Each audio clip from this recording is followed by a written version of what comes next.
C'est le dernier. C'est le dernier mariage.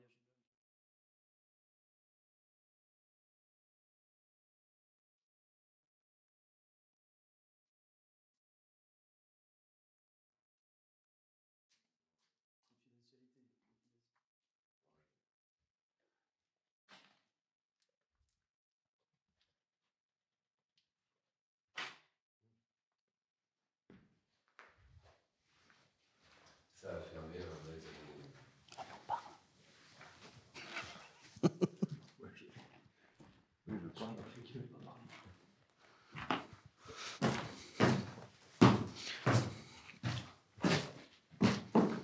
C'est peut-être celui-là le plus.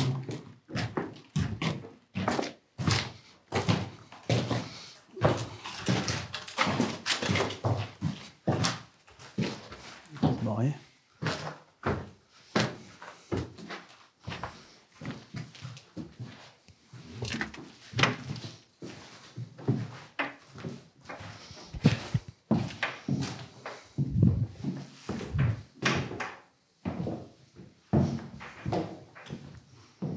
Oui, mais on est en bas là. Enfin, non, il reste un étage encore.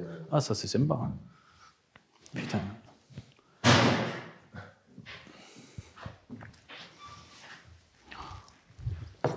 Ça doit être des registres.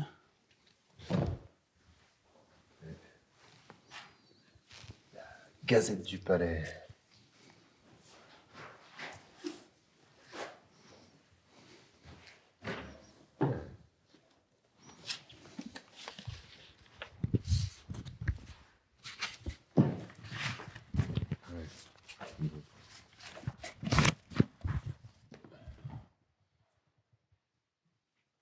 Qu'est-ce qu'il y a dans ces gazettes du palais?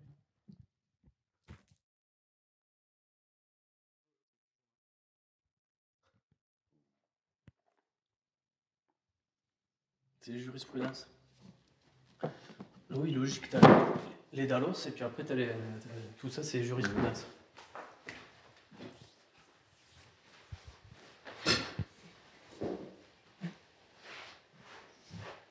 Tribunal de Bagnères.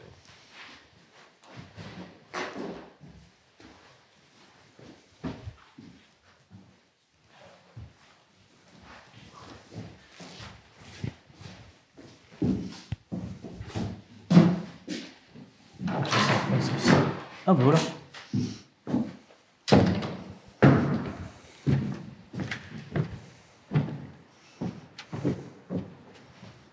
Ah, tiens.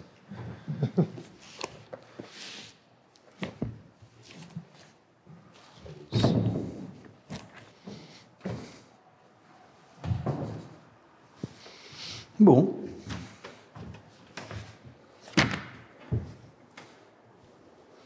Donc voilà. On a fait le tour du propriétaire un petit peu. Dans ce bâtiment qui a été récupéré par le département. Donc je ne pourrais pas vous dire exactement quelle année. Et ensuite revendu à la communauté des communes de Bagnères de Bigorre. Et aujourd'hui, donc il y a différents projets qui sont, enfin il y a différentes idées qui émergent sur ce bâtiment-là. Mais moi, je vous ai amené ici aujourd'hui parce que on a des bâtiments atypiques à Bagnères et ça serait toujours dommage d'y faire quelque chose de plus classique. Je ne vois pas, comme certains le pensent, à un moment donné, de repartir sur quelque chose de classique, type logement ou bureau. Ensuite, après, légitimement, on peut se poser la question de que doit faire finalement la collectivité publique de ce type de bâtiment. C'est est-ce qu'on garde mais à ce moment-là, il faut entretenir, il faut le sauver, le bâtiment, ou est-ce qu'à un moment donné, pourquoi pas le vendre? Et le vendre, à un moment donné, peut-être qu'à un acteur privé, mais derrière, on ne maîtrise plus ce qui pourra en être fait. Donc ça fait partie des choix, et je pense qu'aujourd'hui, on doit être en capacité à offrir une deuxième vie à ce tribunal qui vraisemblablement n'en sera plus un. Et si ce n'est que pour voilà, si ce n'est pour avoir une autre vie, vraiment un autre destin, quoi. Dans l'absolu, moi j'ai choisi ce lieu parce que c'est un petit peu symbolique de tous nos lieux, enfin, d'un certain nombre de lieux que nous avons, qui ne sont peut-être pas exploités au maximum. Mais à côté de ça, on est toujours entre deux, c'est-à-dire on ne sait pas, on fait, on garde. Donc voilà, moi je pense qu'il faut d'abord le sauver. D'un point de vue culturel, ben, si on doit raccrocher les wagons par rapport au sujet qui nous intéresse, ben, c'est le premier pavé, enfin le premier pôle culturel, c'est peut-être le patrimoine. C'est peut-être le patrimoine culturel architectural, tout simplement. Dans une ville, c'est quand même important. On peut pas, voilà, on n'est pas une ville nouvelle. C'est pas comme toutes ces villes nouvelles en périphérie des grandes villes, qui n'ont pas d'âme, avec des bâtiments qui ont été construits peut-être les 20 dernières années. Bon, nous, il y a une histoire. On a une histoire dans nos bâtiments et c'est quasi des monuments, quoi. S'il fallait faire quelque chose comme ça aujourd'hui, je crois que ça serait financièrement, ça serait impossible. Donc, autant arriver à trouver des solutions et le sauver. Donc moi, ce qui m'a toujours attiré dans ce lieu, c'est cette salle. C'est cette salle et l'acoustique de cette salle. Et c'est pour ça que moi, je faisais un petit peu le raccourci avec d'autres. On avait pensé à faire le raccourci. Pourquoi pas, à un moment donné, il avait été évoqué l'idée d'un espèce de petit conservatoire du Champ-Pyrénéen dans la ville d'Alfred Roland.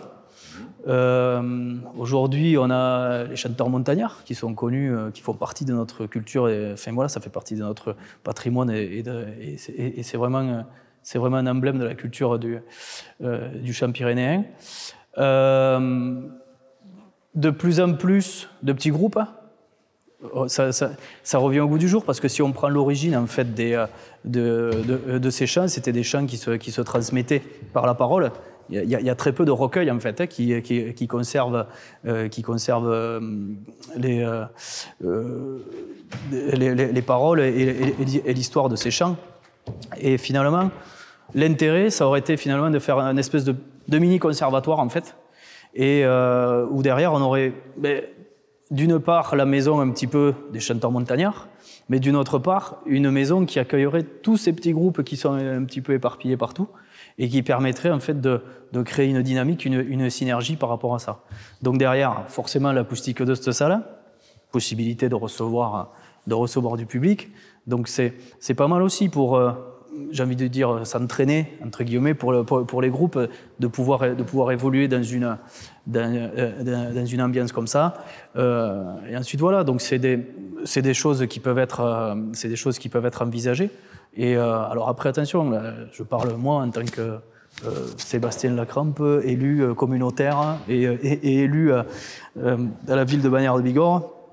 Je ne suis pas dans la majorité, donc c'est pas moi qui décide, je suis pas maire de Bagnères de Bigorre. Je lance juste une bouteille à la mer, c'est juste une idée. Et donc c'est par rapport à voilà, ce lieu se prête à ça. Peut-être que d'autres auront d'autres idées, mais voilà, si on veut, ce que j'aime bien dans le côté culturel, enfin dans le côté culture, c'est que la culture elle soit rattachée quand même à un territoire. Ça c'est un petit peu ce que je vois, c'est un petit peu la façon dont je le conçois. Ensuite il y a tout un éventail en fait, mais autant il y a des parties culturelles qu'on pourra importer et finalement qu'on pourra retrouver partout sur le territoire français. On retrouvera un petit peu les mêmes choses. Par exemple, si on part du principe avec tous les festivals de rock et tous les festivals de musique qu'on retrouve, finalement, vous avez un petit peu les mêmes acteurs qu'on va retrouver un petit peu partout en France. Enfin, on va pouvoir retrouver, par exemple, un groupe qui vient au Big Bag à Bagnères, il ne va pas venir qu'au Big Bag à Bagnères, on va le retrouver un petit peu partout. Mais ça, on est sur de l'événementiel. Là, on serait sur quelque chose de plus sédentaire et plus rattaché à un territoire. Ce qu'on aime, moi, quand je vais dans le Pays Basque, ce que j'aime, c'est de découvrir la culture du Pays Basque. La Corse, c'est un petit peu pareil. Voilà. C'est ce côté un peu... Alors avec, on aime ou on n'aime pas, mais c'est ce côté un petit peu orthodoxe, en fait, qui est rattaché à une terre. Donc ça, je trouve ce côté-là assez intéressant. Je pense qu'on a tendance un petit peu, je pense, à le perdre, bien qu'il y a des résurgences qui font plaisir. Il y a des groupes un peu comme, donc je reste toujours sur le côté champ-pyrénéen. Il y a des groupes ou des associations comme Cantaï Segoz, enfin voilà, des gens comme ça qui essayent de faire renaître finalement quelque chose qui était un petit peu démodé. À une période, enfin voilà, chanter des chants pyrénéens, je pense il y a 10-15 ans, je suis pas sûr que c'était hyper à la mode. Aujourd'hui, presque, enfin voilà, moi je suis toujours étonné de voir des personnes entre 15 et 20 ans connaître des chants en patois, quoi. Moi, de ma génération, du patois, enfin voilà, moi je le comprends un peu, mais on ne savait pas le parler. Aujourd'hui, voilà, donc c'est ce côté-là. Donc c'est cette culture-là, et plus globalement, en fait, pour ressortir de notre côté, voilà, Bagnero, Bagnéré et Bigourdan. Plus globalement, moi, ce qui m'intéresse dans l'aspect culturel, c'est cette culture rattachée à un territoire. Ça, c'est ce que je trouve vraiment intéressant. Parce que finalement, c'est comme ça qu'on découvre un petit peu la diversité. Parce que si on fait la même chose partout, ça va plus être intéressant de découvrir d'autres espaces et d'autres villes, voire d'autres pays. C'est intéressant. Ce lieu, il est un peu, comment dire, il est en attente. On sent bien le côté en attente. Et du coup, on a regardé un petit peu rapidement, fait le tour. Et de voir l'ensemble, finalement, qu'est-ce qui peut effectivement s'y mettre ici. Et finalement, on peut se poser la question, c'est quoi l'état culturel local. Alors effectivement, il y a cette tradition des chants ici. Mais c'est vrai qu'il y aura aussi plein d'autres choses possibles à pouvoir développer ici ou ailleurs d'ailleurs. Oui, moi je l'ai pris. C'est idée possible. Ouais. Moi je l'ai pris par le biais du chant. Enfin, ce n'est qu'une porte d'entrée. Après, c'est toute la culture qu'on a, la culture locale qu'on a autour de nous. Mais moi, ce que je trouve intéressant, c'est d'arriver à allier, et ça, c'est ce que pas mal d'acteurs culturels font, c'est à la fois d'allier la tradition et l'innovation. Quelque chose que j'avais trouvé très bien, qui avait été très bien fait, et pourtant, il n'y avait pas un grand budget.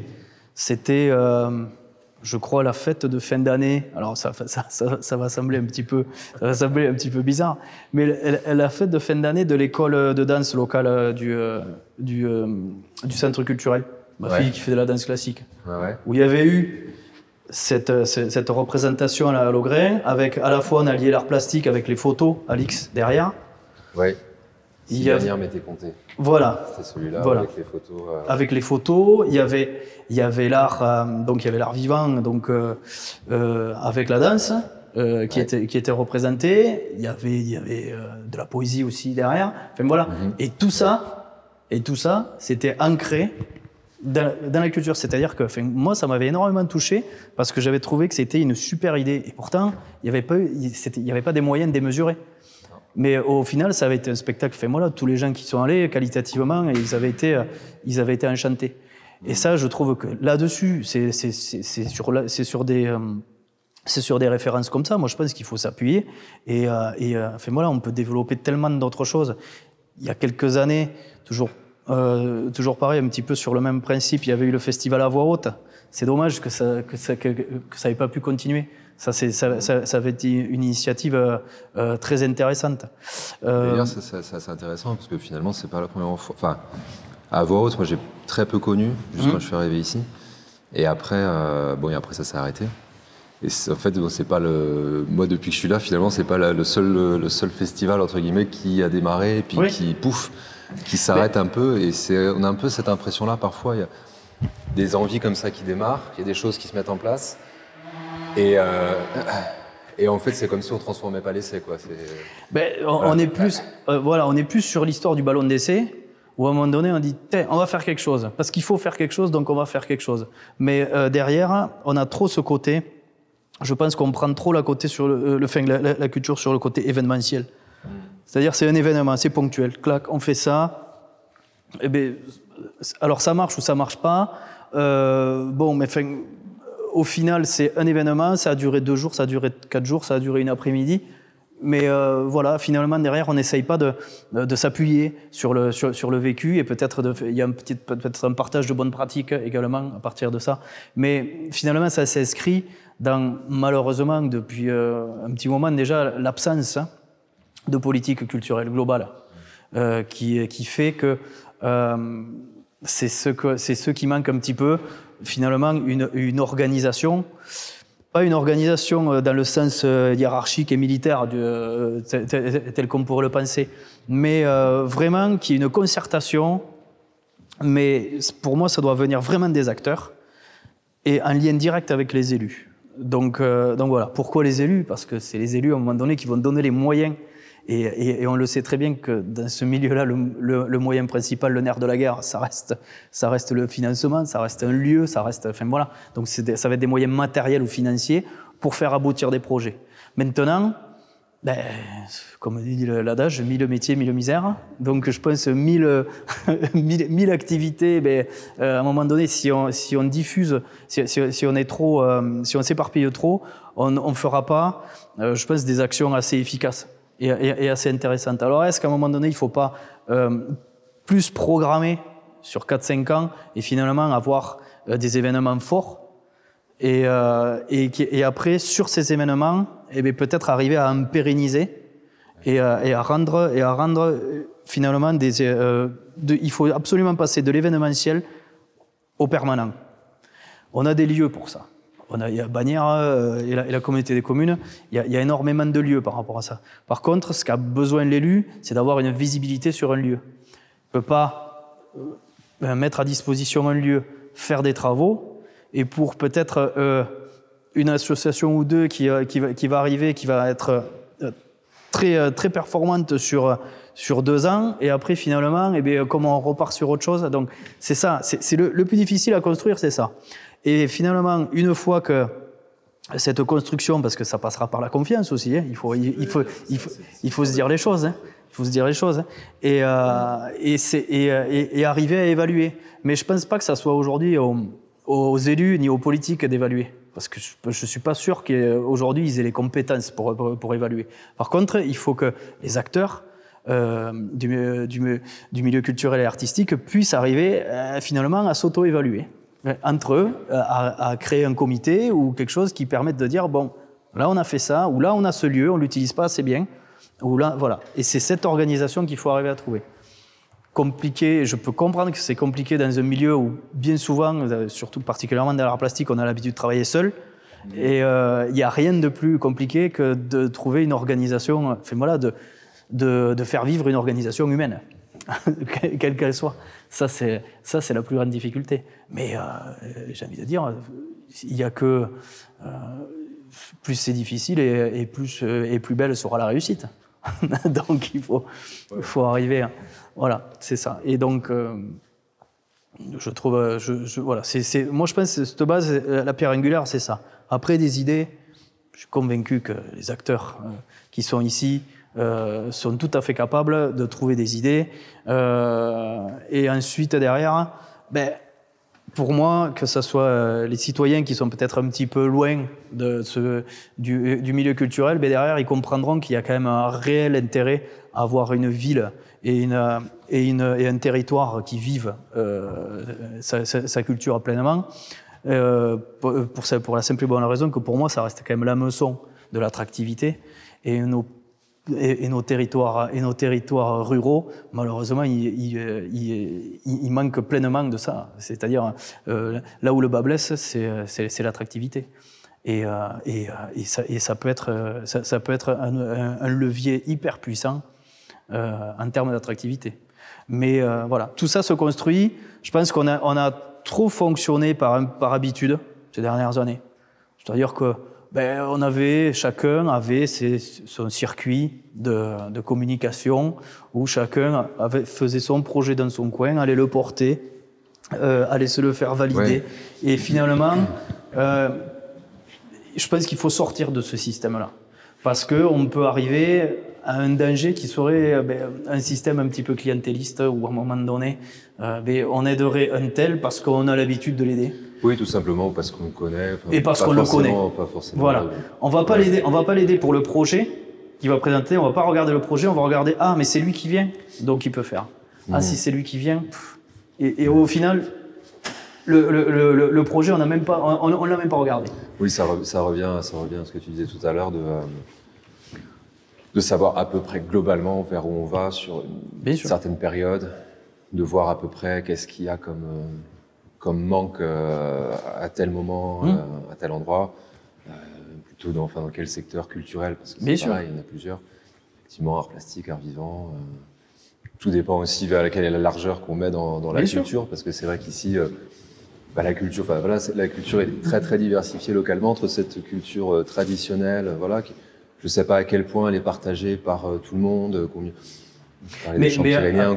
de personnes effectivement y vont par rapport à quel autre type de culture il y a, comme avec toutes les associations qu'il y a ici, une grande diversité en fait finalement culturelle. Mais je pense que comment on oriente, sans vouloir orienter, mais comment on avance ensemble d'une certaine manière. L'idée qui serait super intéressante, et je pense que ça certains l'ont fait. Enfin voilà, c'est pour ça que je prenais l'exemple de cette représentation qu'il y avait eu, c'est s'appuyer sur quelque chose de très traditionnel et finalement de le réinventer ou de le faire revivre différemment. Et ça c'est quand même, et ça je pense que ici je pense que ça rassemblerait énormément de monde, parce qu'il y aurait un petit peu le côté Madeleine de Proust des plus anciens qui retrouverait un petit peu certaines choses, et finalement les plus jeunes générations qui découvriraient certaines choses aussi.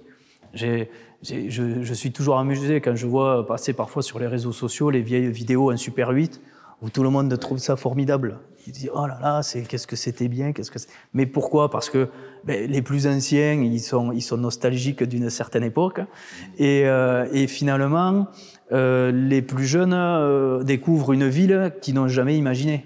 Finalement. Et donc, ils n'ont jamais pensé qu'il aurait pu y avoir des animations comme ça dans le coin. Donc, je pense que c'est toujours pareil, c'est ce système un petit peu cloisonné.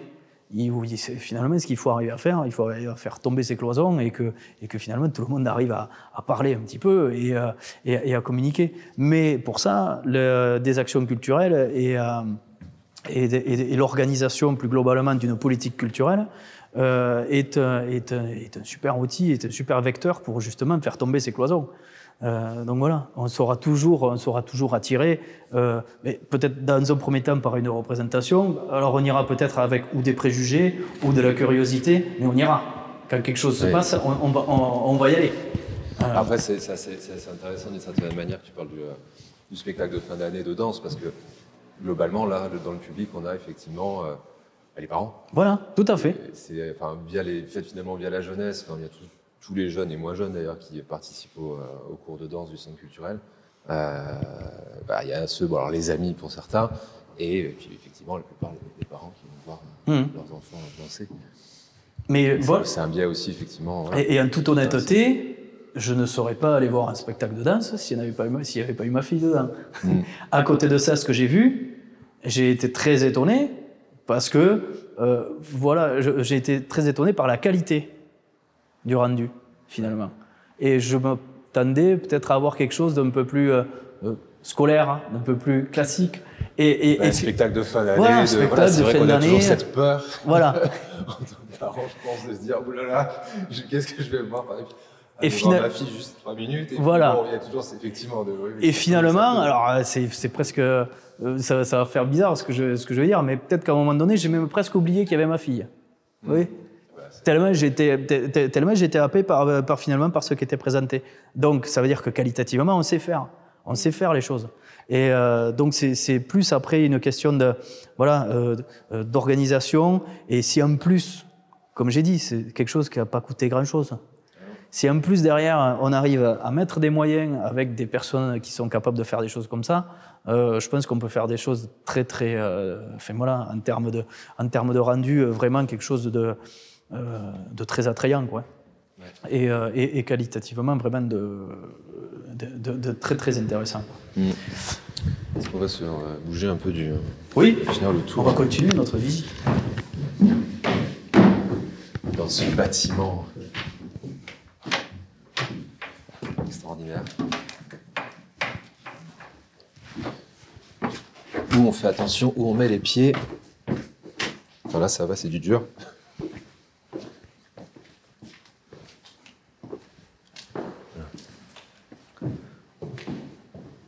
Et on revient. On va peut-être s'asseoir. On pourrait presque s'asseoir. Ouais.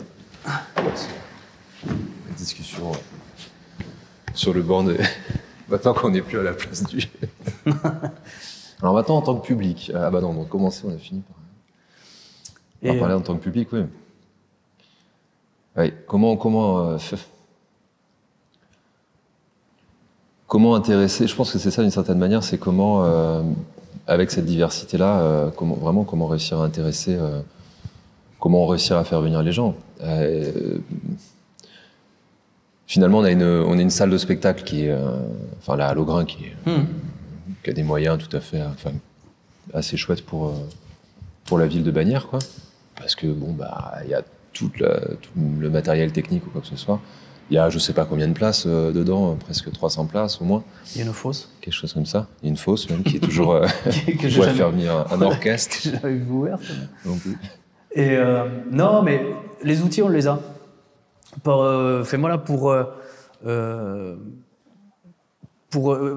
Je suis un petit peu contre, moi, la multiplication des outils. Parce que il faut vraiment arriver à réorganiser un petit peu tout ça. Mais finalement, parfois, j'ai un petit peu l'impression qu'on est un petit peu comme un enfant qui serait au milieu de sa salle de jeu, qui a plein d'outils, qui a plein de jouets, mais qui finalement ne sait pas. Alors il y en a un, il est un peu cassé, l'autre, l'autre il vient de l'avoir, donc il l'utilise beaucoup, mais finalement, voilà, il n'y a pas de cohérence. Et la problématique, c'est qu'il n'y a personne pour le guider non plus. Et ce qu'il faudrait finalement pour le public, c'est qu'il y ait une vraie cohérence en fait dans les lieux. Ça a commencé un petit peu avec la musique. La musique, à un moment donné, c'était étiqueté musique moderne. Musique actuelle, pardon. Oui. Excusez-moi mon langage de profane. Et donc voilà. Bon, musique actuelle. Très bien. Maintenant, il faut pas résumer. Je trouverais dommage, moi, de résumer l'activité. L'activité culturelle bagnéraise et de la Haute-Bigorre aux musiques actuelles. Il en faut, bien sûr qu'il en faut, bien sûr que c'est intéressant, mais voilà. Et finalement, il faut, et finalement c'est le plus dur, arriver à calibrer tous les événements et les différents lieux par rapport au public qu'on veut intéresser ou qu'on veut attirer. Donc c'est ça. Et qu'il y ait une vraie lisibilité. C'est-à-dire que la personne qui vient d'arriver à Bagnères, il faut qu'elle comprenne de suite ce qui se passe à la musique. La personne qui vient d'arriver à Bagnères, il faut qu'elle comprenne de suite. Enfin voilà, qu'est-ce qui se passe, qu'est-ce qui peut se passer, par exemple au Faune. Et puis là aussi, on est encore sur autre chose, c'est-à-dire sur l'organisation. Qu'est-ce qui est public, qu'est-ce qui est privé, qu'est-ce qui peut ressortir du partenariat public-privé. Est-ce qu'à un moment donné, on fait une convention comme ça a été fait à la musique. Donc voilà, mais je pense que, comme tu disais tout à l'heure, la base, c'est la confiance. La base, c'est la confiance. Et la confiance, on ne l'acquiert mais déjà, on ne l'acquiert qu'en se rencontrant et en se parlant. Et il faut, pour moi, la clé, ça sera celle-là, c'est le jour où les acteurs culturels du secteur arriveront à s'organiser et parleront d'une seule voix. Alors, bien sûr que c'est dans un monde idéal. tout comme également les politiques s'organiseront et parleront d'une seule voix pour porter un projet. C'est la même chose. Mais je pense que, faute d'avoir l'unanimité, à un moment donné, il peut y avoir un consensus sur une majorité il peut y avoir un consensus sur une majorité en fait qui se regroupe autour d'un projet, de dire bon ben voilà, nous on a ça dans les mains et on veut faire quelque chose. Mais il faut surtout pas attendre du politique la solution, que ce soit en termes de programmation, en termes de stratégie culturelle. Enfin pour moi aujourd'hui, non. Le politique, lui, il est là pour soutenir une politique culturelle. Maintenant, il faut vraiment qu'il s'entoure de techniciens. Je crois que c'est Carnegie celui qui a fait le Carnegie Hall là, qui était un grand mécène, qui a mis comme épitaphe sur sa tombe ici gît celui qui s'est entouré de personnes plus intelligentes que lui. Bon, eh bien, je crois qu'il est temps que le politique local s'entoure de personnes plus compétentes que lui. En tout cas, peut-être des personnes effectivement au niveau culturel, qui connaissent. Alors après. Oui, ça dépend. Après, effectivement, il peut y avoir certains élus qui s'occupent de la culture, qui, par intérêt, simplement, en tant que peut-être public, en tant qu'amateur, tout ça, peut effectivement avoir une connaissance. Mais c'est vrai qu'effectivement aussi, ceux qui font, enfin voilà, on est toujours très attaché à ça, quoi. Ceux qui font, savent faire, tout simplement. Donc être dans un domaine, dans une ville, qu'est-ce qu'on peut faire, qu'est-ce qu'on sait faire déjà? Donc voilà, on peut faire ça. Et après, effectivement, le politique arrive en levier, quoi, pour pouvoir on prend des bureaux d'études. On prend des bureaux d'études pour faire n'importe quoi, pour faire une construction. On prend des bureaux d'études pour une étude, je vais dire, par exemple, une étude acoustique. On prend des bureaux d'études pour tout. Ça veut dire qu'on reconnaît, à un moment donné, que politiquement, on n'a pas la compétence. Que le politique n'a pas la compétence et qu'il va s'appuyer sur des techniciens. Eh bien, il faut que le politique il ait le même cheminement avec les activités culturelles. C'est-à-dire qu'il faut qu'il avoue qu'à un moment donné, il n'est pas compétent et qu'il s'appuie sur les acteurs. Et la clé, elle est là. Et à partir de ça, on pourra, comme je t'ai dit, sortir de ce système un peu où finalement, où les choses marchent en silo, avoir des fois un silo très très resserré, puisque parfois il y en a qui arrivent à les demander directement. Enfin voilà. Moi, il n'y a pas d'avenir pour ce type de fonctionnement. On peut pas arriver et dire bon ben. C'est vrai que la personne qui va pas connaître, par exemple, qui sera pas forcément dans le. Mais il aura jamais l'espoir que son projet. Il peut effectivement, oui, par manque de connaissance du coup des acteurs ou quoi que ce soit. Ah, il y avait machin qui faisait ça.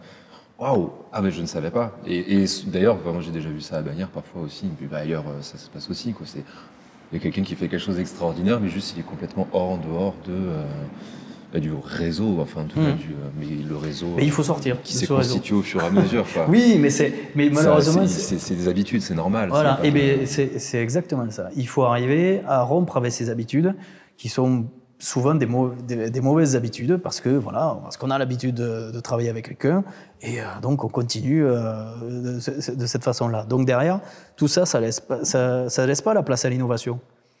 Parce que l'habitude, c'est l'opposé de l'innovation.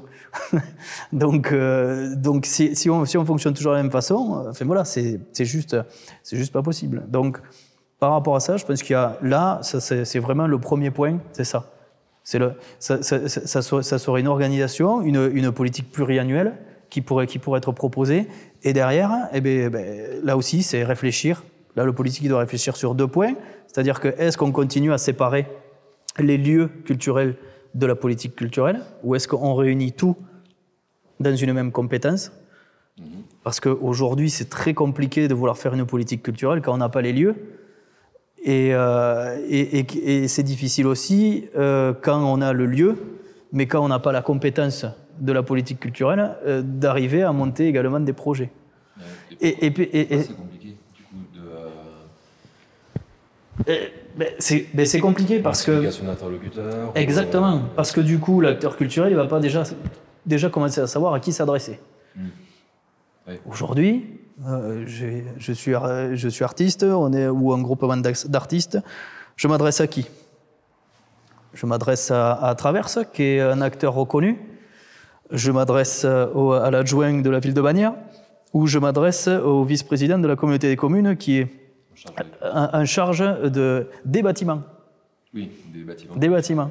Donc voilà, donc c'est ça. Aujourd'hui, moi je comprends quelqu'un s'il faut commencer à bûcher l'organigramme de la ville ou de la communauté des communes pour savoir vers qui se tourner, bon, c'est compliqué. Donc là, je pense qu'il y a vraiment un effort à faire. Effectivement là, parce que, comme tu disais, c'est une question de confiance. La confiance, ça s'acquiert, comme tu disais, en parlant.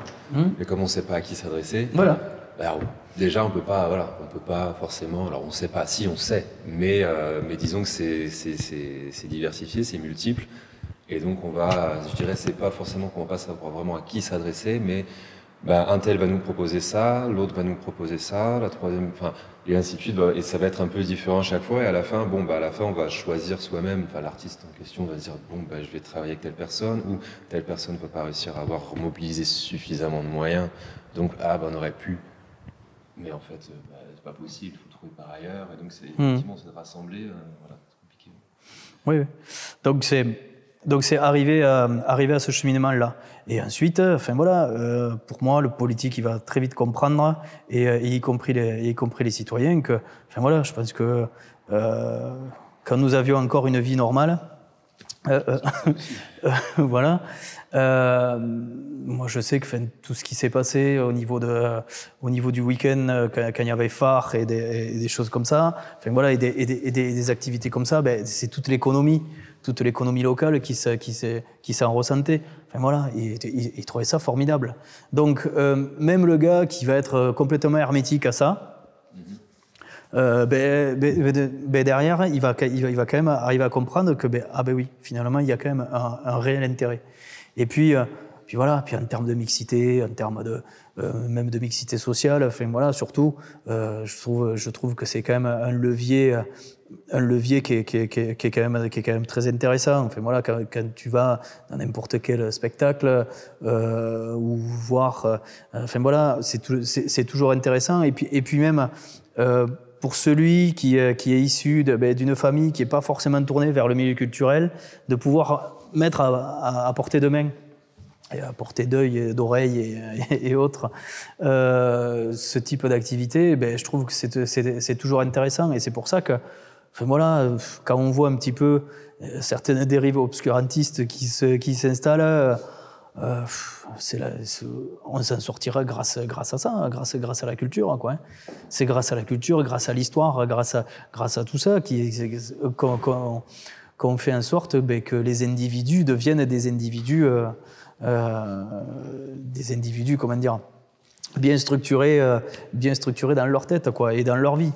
Parce que après, sinon, je trouverais très désolant de devoir uniquement s'appuyer sur les chaînes d'infos en continu et Facebook pour avoir une fenêtre ouverte sur la culture en l'espace d'un clic ou de quelques secondes.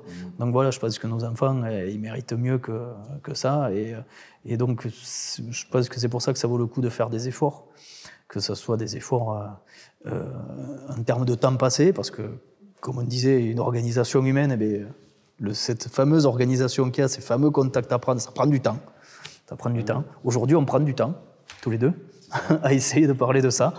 Et donc voilà. Donc je pense qu'aujourd'hui, et puis après, moi, je suis loin d'être le plus, peut-être d'être le meilleur là-dedans. Hein. C'est quelque chose que je regarde un petit peu de loin, mais j'y trouve un réel intérêt. Et pour moi, je suis convaincu du bien fondé d'une politique culturelle dynamique dans une ville. Comme je dis, quelqu'un qui est un être humain qui serait totalement absent de culture, pour moi, à un moment donné, culture au sens large, que ce soit les livres, que ce soit, ça soit vraiment tout ce qui est, parce que là, on parle vraiment de la culture au sens large. À un moment donné, on est plus sur des robots que sur des êtres humains, quoi.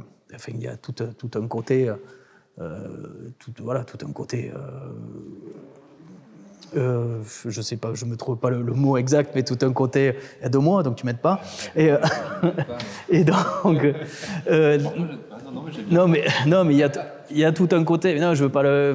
Il y a tout un côté un petit peu ressenti, un côté sentimental, un côté, enfin voilà, sensible, qui fait qu'à un moment donné, si on n'a pas, enfin c'est tout ça qui fait que on se sent vivant en fait. Voilà, c'est toutes ces émotions qu'on peut arriver à retrouver, que ce soit dans un spectacle vivant, sur un tableau, sur une photo, enfin voilà, c'est ce côté-là qui fait qu'on se sente vivant. Donc voilà, et c'est peut-être pour ça aussi qu'en ce moment, eh bien, il y a beaucoup de morosité finalement. On vit une époque un petit peu morose, puisque au-delà du fait qu'on ne se voit plus, enfin voilà, il y a plus de lieux de rencontre. Et bien souvent, les lieux culturels sont des lieux de rencontre.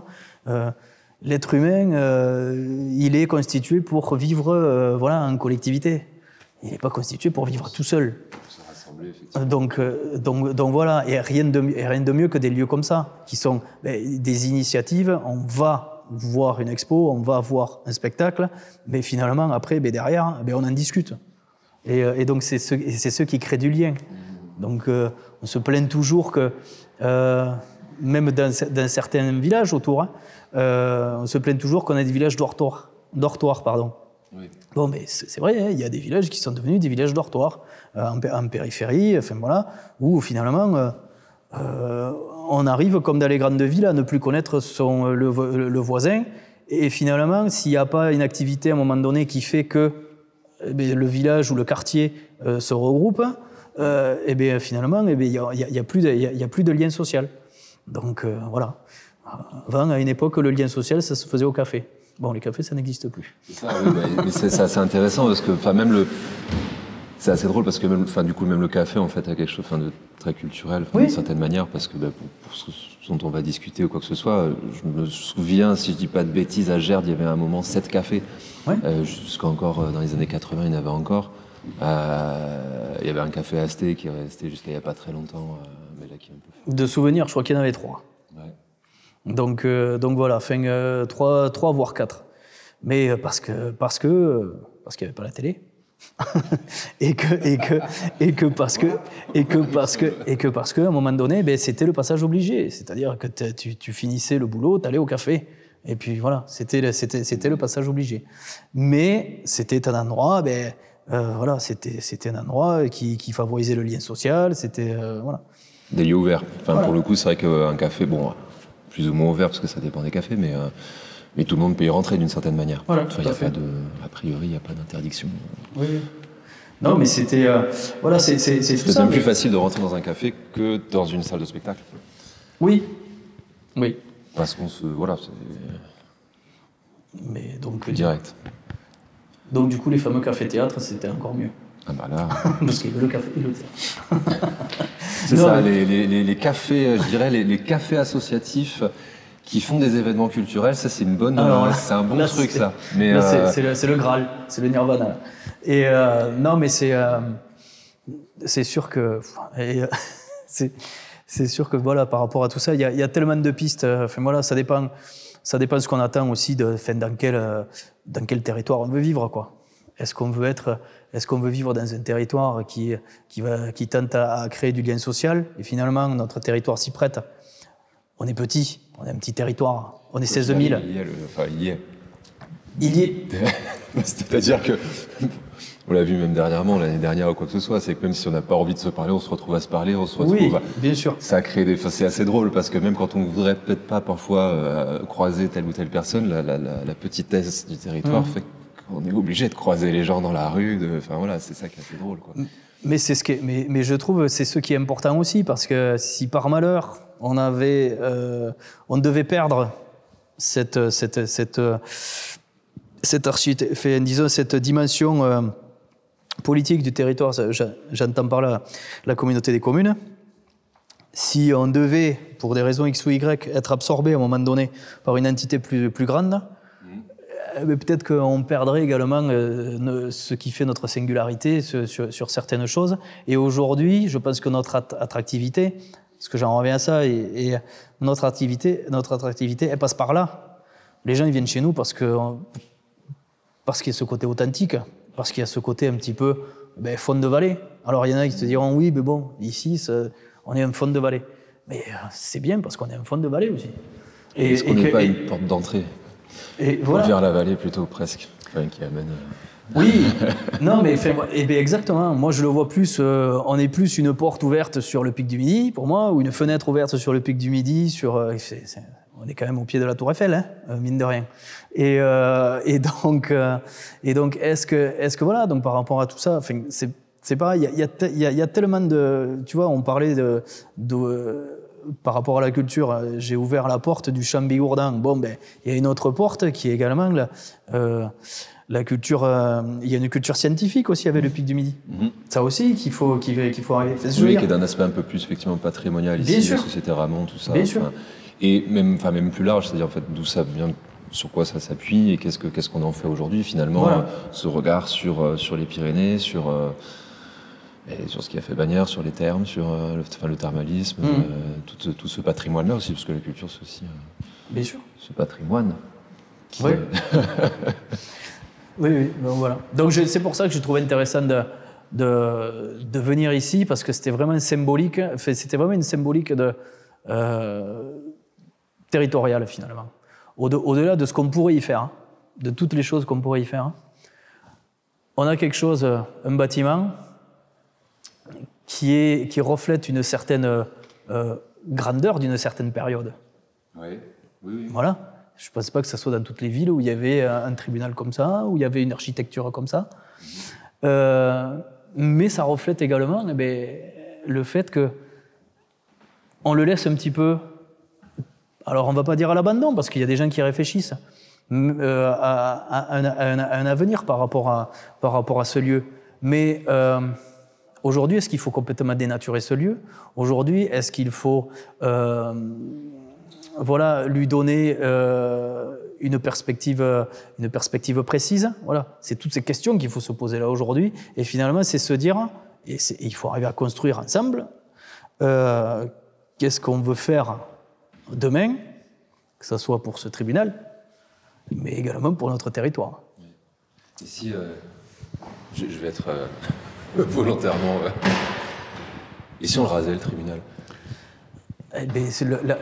La problématique, c'est que si un jour tu n'arrives pas à en faire quelque chose, quelqu'un prendra la décision de dire au final on arrive à s'accorder sur rien, je vais le vendre. Et quand tu le vends, après tu n'as plus la main. Et demain, si c'est un privé, le privé il va dire oui, l'emplacement me plaît, donc oui, je vais ou le rasier partiellement, ou je vais. Voilà. Donc on n'a plus la main. Aujourd'hui, on a la main sur ça. Et c'est juste la question de ce qu'on veut en faire. Derrière, un aspect qu'on n'a pas forcément évoqué, et c'est l'aspect peut-être financier, c'est-à-dire qu'à un moment donné, on peut faire plein de choses. Mais par contre, il faut garder à l'esprit que tout a un coût. Et aujourd'hui, on est quand même dans un territoire où finalement les financements reposent quand même en très très grande partie sur l'impôt des ménages.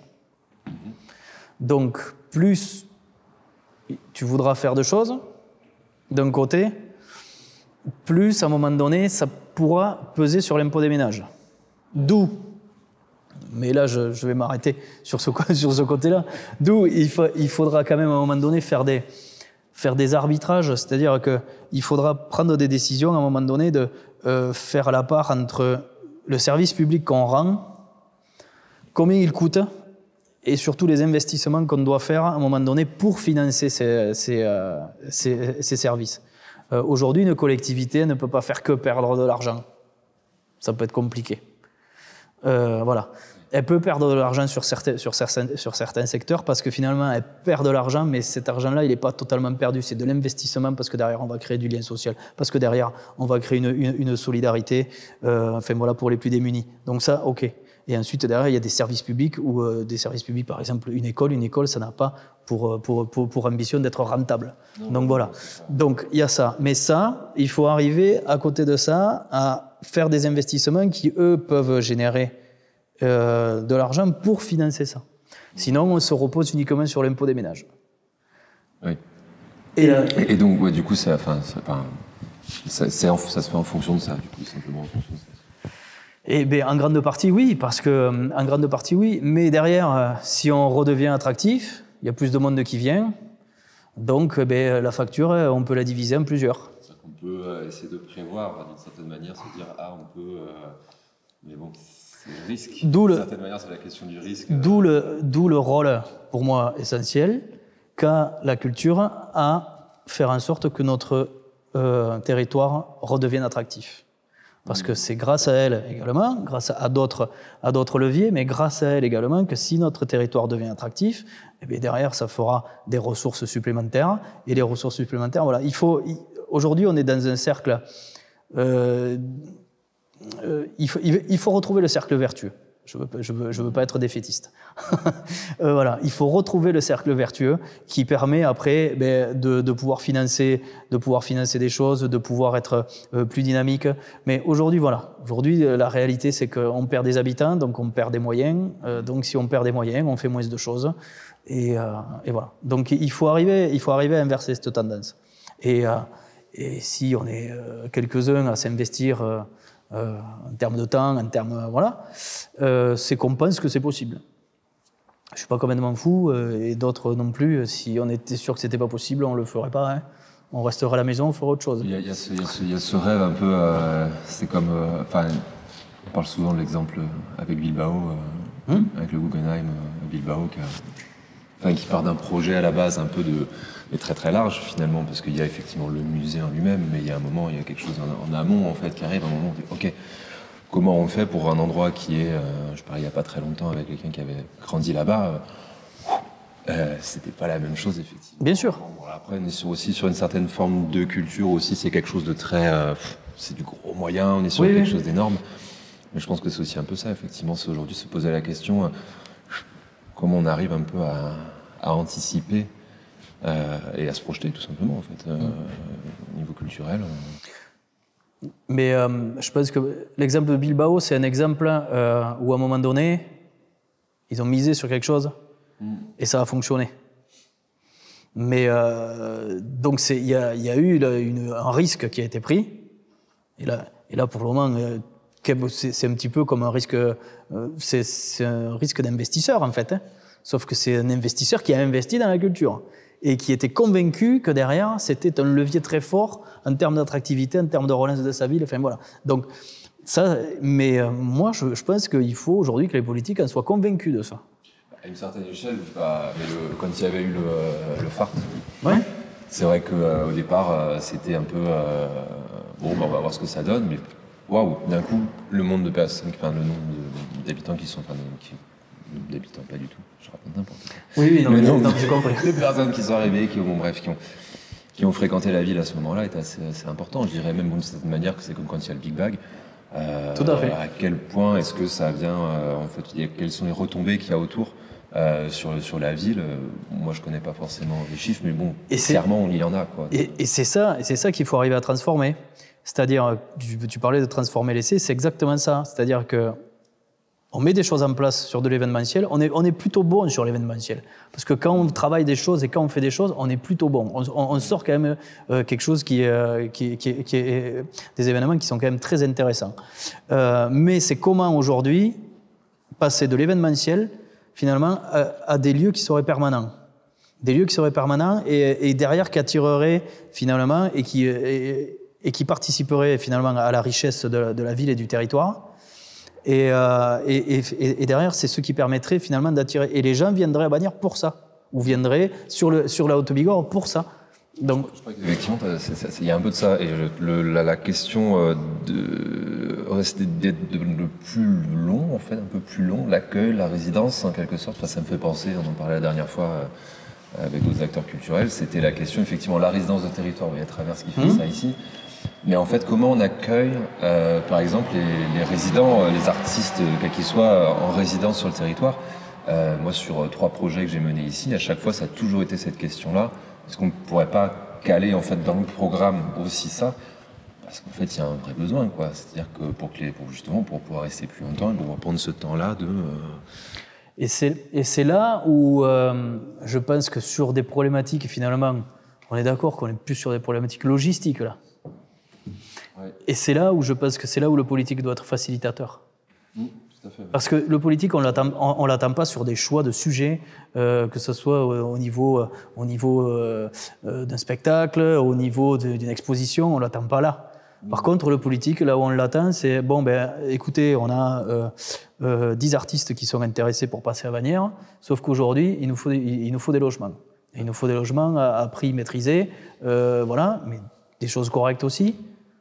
Parce que, enfin, voilà, si on veut attirer des artistes qui, enfin, voilà, tout le monde ne va peut-être pas se contenter de la chambre de bonne au troisième sous-sol. Donc voilà, c'est à un moment donné, si on veut faire des choses de qualité, il faut en face également qu'il y ait un accueil de qualité. C'est un ensemble. Et puis voilà, c'est un milieu finalement. Je crois que ça concerne, je crois 700 000 personnes, c'est ça, en France? Je ne sais plus, et j'avais entendu ce chiffre. Peut-être que je me trompe au niveau des acteurs. Et donc voilà, et donc 700 000 personnes reconnues, enfin, ou connues, disons. Mais par contre, je pense que les informations, elles se diffusent hyper vite. Si à un moment donné, on sait qu'à Bagnères, ben, on peut travailler, parce qu'il y a un cadre pour travailler, mais qu'en plus on est bien accueilli et qu'on est bien logé, et bien, enfin voilà, ça ira. Et si la culture locale gastronomique s'en mêle. Voilà, exact. Mais non, mais ça après, enfin voilà, tout ça participera. Et ça, bon, là pour la peine, j'ai pas de crainte, j'ai pas du tout de crainte par rapport à ça. Mais c'est comment on articule ça. Mais il faut que tous les gens qui se mettent autour de la table là soient convaincus du bienfait de la démarche. Voilà. S'il y en a un qui vient parce qu'il doit venir, mais que finalement il n'est pas convaincu, qu'il n'est pas sincère dans la démarche, bon, ben, quand il ressortira de la salle, son idée elle n'aura pas changé. Donc voilà, c'est arriver à lever un petit peu tout ça, et puis peut-être, voilà, enfin, comme on dit, on est vraiment sur de la communication, enfin, c'est communication interne, c'est-à-dire bon voilà, nous on a pensé à ça. Et puis arriver à le planifier, et surtout sortir de... Moi, je trouverais ça formidable qu'on arrive à sortir de ces initiatives uniquement ou personnelles, ou alors de petits groupes d'individus qui diraient, bon, moi j'ai besoin de... Je vais te dire une bêtise, hein, moi j'ai besoin de 25 000 €, voilà. Vous me les donnez pas. C'est déjà arrivé, des choses comme ça. Le gars, il est dans son bureau, il ne sait pas de quoi il lui parle, le gars d'en face. Oui, mais je vais en discuter avec les autres et je reviens vers vous. Voilà. Non, ça, c'est pas possible. C'est pas possible. Enfin, on peut pas. Ou alors, qu'à un moment donné, il y ait cette espèce de comité directeur qui soit composé d'acteurs locaux et d'élus qui disent bon, ben, notre bonne de commande pour cette année, c'est ça. Un peu comme quand on fait des appels d'offres. Après, c'est une idée, hein. C'est une idée, mais ça permettrait peut-être un petit peu de structurer l'histoire. Notre bonne de commande, c'est ça. Et après, derrière, ben, il pourrait y avoir des artistes qui diraient bon, ben, par rapport à votre bonne de commande, moi, je peux vous proposer ça. Mais ça pourrait être sur une partie. Après, une partie plus libre. Mais tout ça en étant budgétisé. Voilà. Au moins comme ça. La question du bon de commande, ça me fait penser. Je me dis, il faut déjà faire le bon de commande en fait. Du coup, le projet est déjà là en fait. C'est-à-dire que c'est au moment où on va demander, bah là, on cherche ça. En fait, il faut déjà avoir tous ces acteurs en amont. Bah, alors, bien sûr. Effectivement, les sachants entre guillemets au niveau culturel qui ont l'expérience du territoire, dire bah non, mais en fait, ce qui est possible de faire ici, c'est ça. Après, effectivement, les élus, les décideurs, à un moment disent ah ok, d'accord, donc bah, on peut aller dans tel type de projet, et du coup, paf, sort cet appel d'offres. Voilà. C'est exactement la même chose dans mon milieu. Je connais très bien l'architecture, c'est-à-dire que c'est la même chose. Comment on fait naître le projet il naît vraiment au tout début, c'est-à-dire à partir du moment où on commence à discuter avec les élus, les habitants, tout ça, qu'est-ce qu'on peut faire sur un endroit, qu'est-ce qui se passe, et puis après, du coup, voilà, on a besoin de faire ça. C'est exactement du coup c'est un opératoire. Mais du coup, effectivement, on en revient toujours au même truc, c'est que du coup, il faut mettre les gens autour de la table. C'est la base pour moi, c'est ce fameux comité directeur mixte qui serait à la fois... Et alors, en France, on fait des comités directeurs avec des toubibs et des politiques pour savoir si on a le droit de sortir, de mettre un masque, de machin, de trucs. Donc on doit être capable de faire la même chose localement avec voilà, une table ronde, avec autour des personnes représentatives du milieu. Alors, enfin voilà, mais il faut vraiment que ça soit divers. Et alors, bien sûr, comme dans toute problématique représentative, alors il y aura la question il y aura toujours les histoires de légitimité. Mais bon, on est en démocratie, on a toujours marché comme ça. Enfin, on n'a pas toujours marché comme ça, justement, mais il faut arriver à revenir sur des fondements comme ça. Et je pense qu'à un moment donné, et puis surtout, ce qu'il faut arriver sur cette représentation, il faut que ça tourne. Il ne faut pas que ce soit toujours les mêmes. Voilà. Il faut que ça soit annuel ou biannuel au maximum. Mais voilà, il faut arriver à tourner. Et puis après, il faut que tout ça, bien sûr, soit fait dans la plus grande transparence possible et imaginable. C'est-à-dire que on s'est vu tel jour, et puis voilà, donc les perspectives, c'est celle-là, et puis voilà. Après, on sait très bien que des comptes rendus, on peut en faire, tout le monde ne les lira pas, mais par contre, celui qui s'intéresse, il va le lire. Oui. Voilà, donc c'est ce qu'il faut arriver à faire. Parce que la transparence prouve que de toute façon, qu'il n'y a rien à cacher. Il n'y a rien à cacher. À un moment donné, c'est juste des discussions entre des gens qui savent faire, avec des gens qui veulent faire. Il faut que les élus veulent, et il faut qu'ils s'appuient sur ceux qui sachent. Voilà. Donc les élus, quand les élus veulent faire, il faut qu'ils s'appuient sur les acteurs qui savent faire. Et je pense que quand ces deux, quand ce binôme est réuni, il n'y a pas de raison qu'il n'y ait pas de choses qui sortent en plus rapidement et qui sortent de façon efficace. Et ça peut être appliqué mais à tous les modes. Ça peut être appliqué à un bâtiment, un lieu culturel, ça peut être appliqué à un festival, ça peut être appliqué à une activité qui serait hébergée dans un bâtiment municipal, type centre culturel. Enfin, voilà. On peut l'appliquer à tout. Et ensuite, après, est-ce qu'on y met du public, est-ce qu'on y met du privé? Est-ce qu'à un moment donné, le politique, il n'est pas là non plus pour aller chercher une partie un peu aussi de mécénat, à aider aussi par rapport à ça? Donc voilà, le politique aujourd'hui, il a un carnet d'adresses. Et il peut également... C'est le levier, quoi. Enfin, c'est voilà. Vraiment celui qui va... Enfin, c'est le relais, quoi. Effectivement, c'est pas forcément celui qui va savoir effectivement faire. Mais en tout cas, c'est lui qui va pouvoir donner les moyens, que ça se fasse ou pas. Exactement. Ou faciliter effectivement que quelque chose se passe ou quelque chose se passe pas. Ouais. Mais c'est ça. Et il faut... et ici, ça pourrait être un endroit idéal pour lancer cette agora. Non, je sais pas. M'en manque pas. Voilà, mais enfin, des lieux comme ça où on pourrait se réunir. Enfin voilà, sachant que comme on dit, on regroupera jamais tout le monde. Mais il faut vraiment qu'à un moment donné, il y ait peut-être un groupe de personnes qui initient, qui mettent un petit peu, comme on dit, le pied dans la porte, quoi. Et qui initie un petit peu les choses et voilà. Ouais.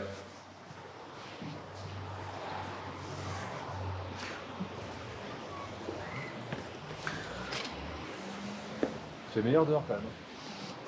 Oui. Bon. Merci. Merci de m'avoir accompagné. J'espère qu'on a été assez clair sur les idées. C'était une petite première aussi.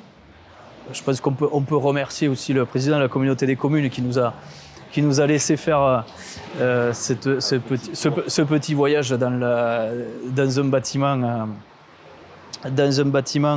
emblématique de la ville de Bagnères. Et on verra si nos idées sont prises au vol. En tout cas, c'est une base de parole, c'est un commencement de parole, voilà. d'échange, de discussion. On saura sûrement commenter, critiquer ou... Mais tant mieux, parce que c'est de là... On a autant l'habitude. Voilà, c'est de là que ça démarre. Et donc, mais si après ça peut servir de base de réflexion et de pierre fondatrice, enfin de première pierre sur une réflexion plus globale, que ce soit, comme on a dit, sur un comité de pilotage ou sur de façon plus ambitieuse sur une politique culturelle globale au niveau de la communauté des communes, eh bien, ça sera vraiment déjà un excellent départ. Merci Adrien. Merci Sébastien. Merci Note. Merci Note.